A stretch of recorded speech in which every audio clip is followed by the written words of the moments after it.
politics at the ground there. Yes, Ramo. Ivan, am I to go come 400 Ghana cedis?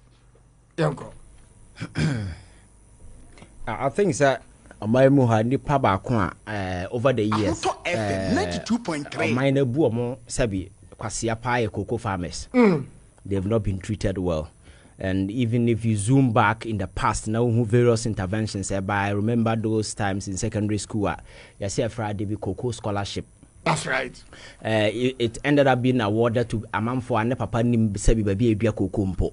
It was sad. The actual farmers in Ankasa were not even getting what they deserved and a whole lot of stuff. And at the end of the day, you know, underpricing whole lot.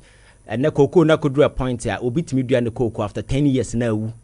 And Sandy Panu lose the cocoa now. What is in for the person? Galam say by who diseases in that's for because the ground was being poisoned in that's for them. So the incentive and the motivation to go into this farming, you know, adibi.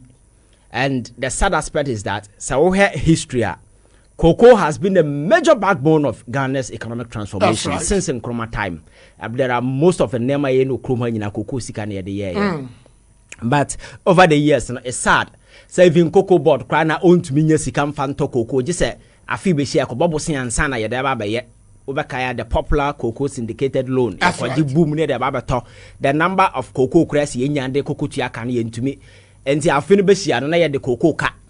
I just see a China next year back and send a Saka Kutia. Very embarrassing because Ghana is the second leading producer of cocoa over the years and Abuai. So I think that some of these interventions, Abua, Echemokina, and President Mahama can say one of his commitments is to ensure so we boost to that particular sector. Now I'm making sure say a bit of motivation for people to go in because you see, we have sources of foreign exchange earnings now. Time has come for us to diversify it. So we have been from different sources. But cocoa is something that we cannot just let it go. That's right. And I think some of these interventions, yes, he promised Oba na buying betia 70% of the FOB price. FOB price.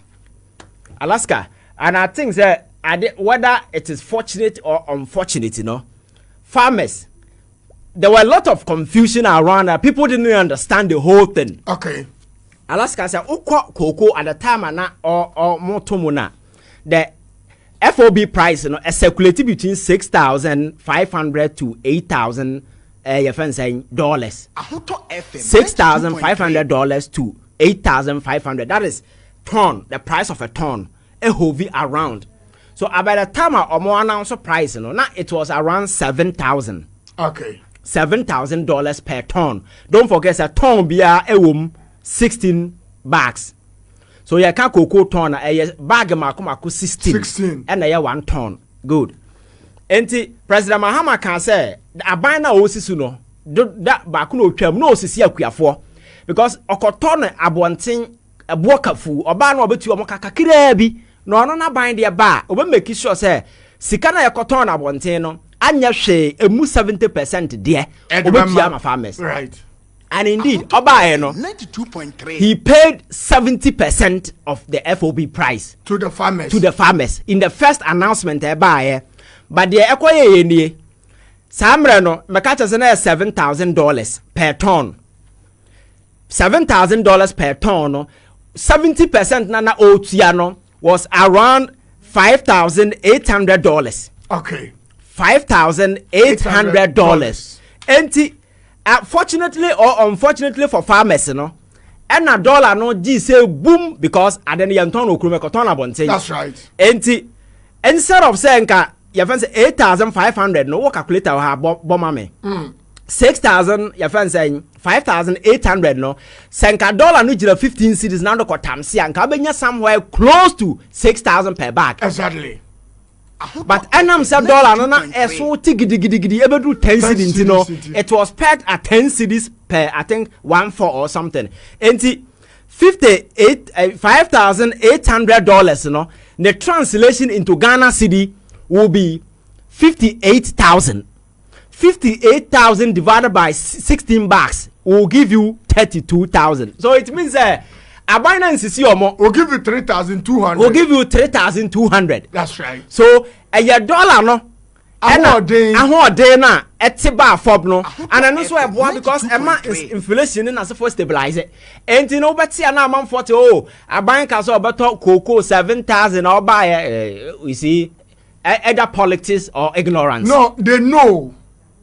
But so let's muddy the water. Yes. So it is because anka dollar no gina 15 cedis said the neya anka 5,800 times 16. That's right. Anka akuyafo benya over best 6,000 your friend saying per bag. Approximated to let's say 7,000. 7,000. And this particular thing is in line with the promise that he made. And he didn't know as if he did it. So either win or lose, you know. For me, and you lose for farmers because Alaska, the more dollar no cost no. Na nema boy heading. Nema boy cost inflation will eat, and unfortunately, inflation ya hit single digit. For the first time in about 4 years in you hit single digit inflation number. So what it means so when you sikana na emodu, you can use it to do a lot of stuff. That's right. And the first na cement boy 1.4. Ukoje nka ukoje 70 million na bizansa dodo say na ebetimi ato na sa cement boy na ati aba 94 Ghana cedis na ukura 32 and nso dodo say na ebetimi ato. So you see the value and the most important thing. So I think it's very important say aban san kwatena say san dwene ho biem no who say even 70% of the FOB price na yede buy no yensan go ahead na yentia farmers extra 12.2%. That is what came. That's right. So I think it's all good and you see going forward we need to make the cocoa sector priority. Now you making sure say papa for na mama for over the years omodo omo ho akoshem omo life nyina cocoa no omo some benefit because Alaska and because of school by cocoa scholarship but maybe tertiary cocoa board is considering giving some of these scholarship to cocoa farmers or na enko mo ankasa cocoa colleges awutie board chairman na no ne we yakoye ya they are trying to revive cocoa colleges betimi training young people who say cocoa no tete no udua eche ansana anyini asoaba but then because of scientific way into they are able to do that exactly ni nyina come out of scientific research betimi just to quicken and then kokokora no ye obi oha within 3 weeks 3 months or say 3 weeks no mo anyini utimi ku omo so because of cross bleeding those kind of way now betimi so I think these are some of the things and the most important thing cocoa board is seeking to do. We are very narrow-minded people, so always the focus is on the money. But there are other aspects of it very, very important. One has to do with this, your friend is saying, pension scheme for cocoa farmers. Pension scheme for cocoa farmers. Alaska, don't you think that is very important? It is. Aban say, uko kari cocoa na. Just like your salary, you take a crack to honor. For Senate. Na abanya double, abanya so the biaka hon. Then it will go to Senate. So by the time I won't so no, ukoko no be one, na be yemra na be ko we no. 60 years no. Teacher ni urging a pension pay no. Now also cocoa farm also do pension pay. And I think that these are some of the things very loud. Yes, ebetimi aboa ma manfo se be ya because ebinum omo anyinum panimfo omo panyini bremu na cocoa no kra ontumi nko baby as cocoa no ne man ne ama abusuafo na etidi but anya hwe so ne pension de a ewoni din mu obetumi ayisu that particular thing no so betime man ho bibi Alaska and again they are also coming up with the initiative every single cocoa farmer be oil registered be will get free insurance this your friend say NHIS to register farmers just to give them that particular free healthcare because Alaska farming and as for come with a lot of stuff and then fertilizers are being supplied for free and then other educational things government must also come out with certain initiative which may motivate a lot of big people with cash to also go into farm cocoa district and also invest much because yetiminya sika de kototo car be si dem a sa sika na say betimi de ato e de akwakoboa afa amanfo nwuma mo aye so I think these are some of the critical interventions that are bind the bar and as ogusu a bet me boost the cocoa sector. So in the coming days, you know, say dollar no sign te praga na ekobiema. The cocoa farmers sika boom na pa unsabeka na wo bana say inflation itini nyina bi ansam fa so be na e wo so.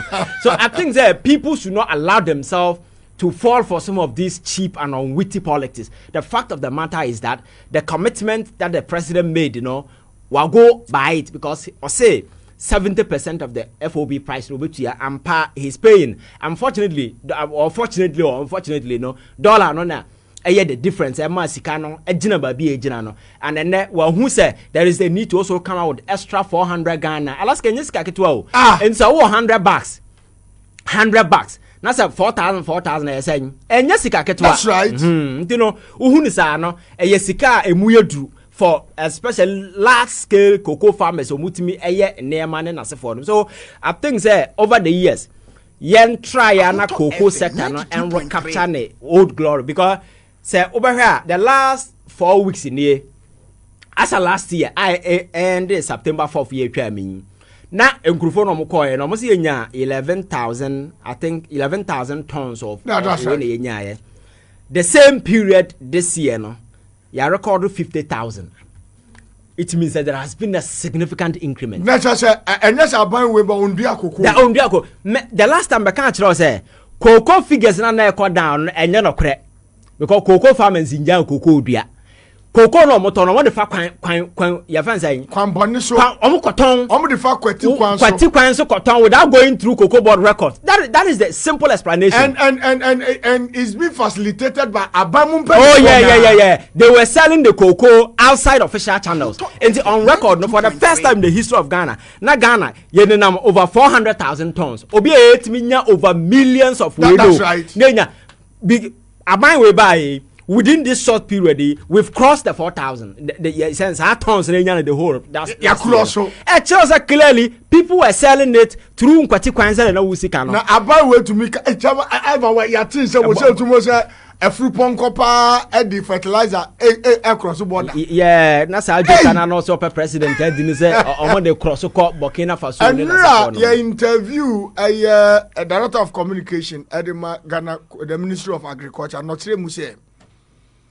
Abanda da na otwe said ya wuka no omukwaji syndicated loan no na omudi ba nanka koko dodo a woso omuto no omanto edini andi so ombe cheska ni die edi aban we mba ye no se e bia udi $100 ka e wo ho a aban we mba ye no na bia wato 150,000 bucks a ubekwa kotua $100 no ansa na 50,000 na aka no enu na ye beton e wo na ye dia brega na kokwa. Yeah, Alaska and some back track catch no, you said it. Yeah, the cat because ya kwaje syndicated loan no cocoa nest ya supply we were supposed to supply over 700,000 tons and ya kwaje hu sika ye nya 400,000 to near the cocoa ka 300,000 tons of cocoa bags eno mu ja no hokoye CMB na ayantia na mo sesa mo mfidie no omo eto mo nkonwa no mo cars na me no ka say sa akrofo kra na omo atwa omo hodi omo ko court yes ama mo niam nyina auction cocoa marketing board no mo de ka na ya sesa omo niam agu apampa so na ye ton.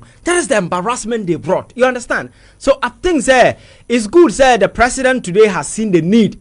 Said the cocoa sector no here special focus, and the very people they are very experienced people. I think themselves some are farmers, and that experience will come to bear. I'm bet be revitalizing the cocoa sector, not me recapturing the old glory because it has always been the backbone of Ghana's economy. And if there is one thing Ghana can run away from, I'm not sure cocoa should be one of them. Right.